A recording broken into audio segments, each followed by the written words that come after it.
day, Gordon was resting in a siding. He was feeling unwell and complained to the other engines. "Oh, I get so out of breath," he groaned. "But no one cares. They just tell me to have a rest. It's disgraceful." "You should ask the Fat Controller to give you tanks and a bunker," teased Thomas. "That'll make you feel better. We tank engines never get out of breath, you know." It was lucky for Thomas that Gordon really didn't have the energy to reply. That evening, the men checked Gordon all over. But they couldn't make him better. "You need new tubes, Gordon," they said. "You'll have to go to the works to have them fitted." While Gordon was away, the Fat Controller chose Henry to pull the express. Henry was delighted. He loved having a chance to go flying down the line.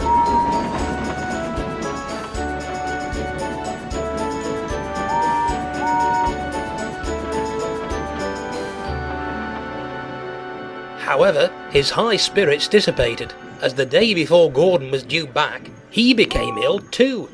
The men tried to get him ready, but it was no good. The Fat Controller was not happy.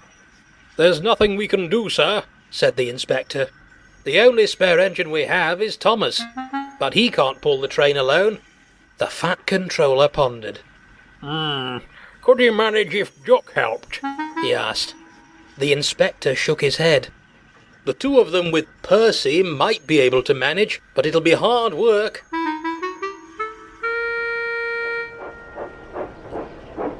And so it was arranged.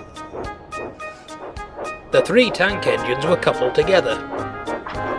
Percy in the front, Duck behind him, and Thomas in front of the coaches. The passengers climbed into the coaches, and before long the guard's whistle blew. It was time to be off. Come on, fussed Percy importantly. We're doing it, puffed Duck. Pull harder, Thomas grumbled to the others. The cavalcade moved slowly out of the station, and before long they were travelling along the main line.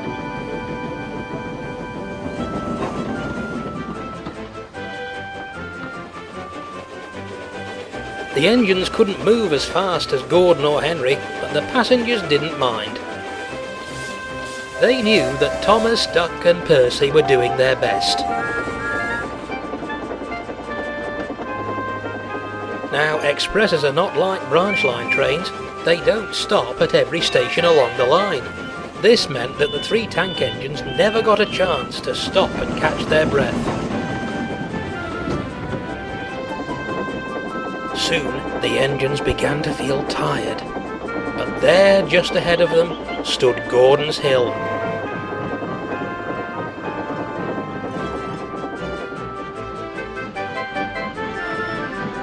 They surged ahead, struggling up the hill, but the strain was beginning to show.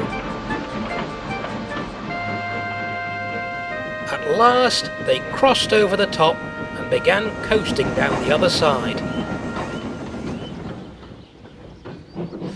"Oh, that was a near thing," sighed Thomas. "I'm glad we didn't stick there. Gordon wouldn't have let us hear the end of it." But he'd spoken too soon, as the ordeal had proved too much for poor Percy. His driver blew his whistle to warn the others, and the train came to a halt.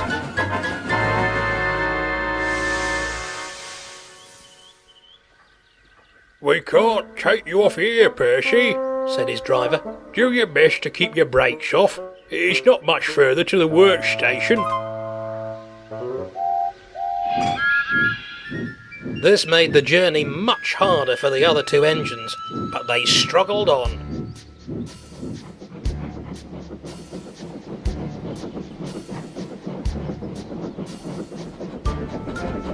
As the works grew closer still, They used every last ounce of strength and steam to summon a last brave effort to reach the station.